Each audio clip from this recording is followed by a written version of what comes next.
విశాఖలో వివాహిత భర్త ఇంటి ముందు ఆందోళనకు దిగింది.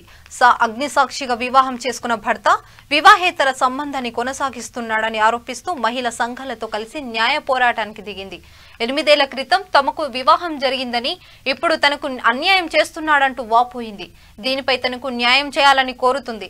మరోవైపు బాధితురాలిని బాసటగా నిలిచిన మహిళా సంఘాలు భర్త చేస్తున్న అన్యాయంపై పోలీసులు తగిన చర్యలు తీసుకుని బాధితురాలిని న్యాయం చేయాలని డిమాండ్ చేస్తున్నాయి.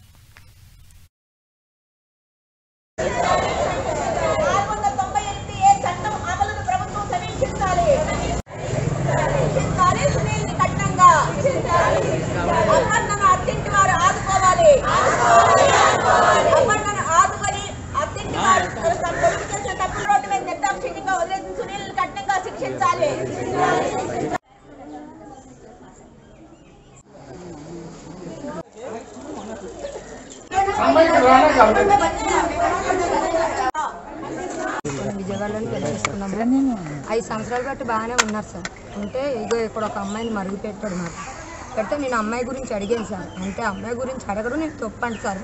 నేనైనా భార్యనే కదా సార్, నాకు భర్త కావాలనుకుంటాను కదా. 2 ఆడపిల్లలను ఇంట్లో పెట్టేసి వాళ్ళ అమ్మాయిల ఇంటికి వచ్చాడు. 8 సంవత్సరాలు లేని అమ్మ నన్ను ఇప్పుడేడు సార్. మరి ఇంటికి వచ్చిన కొడుకుని తీసుకెళ్ళి కోడలు ఇంటికి వచ్చిన కోడలు తీసుకొని రారా అని అనాలి కదా.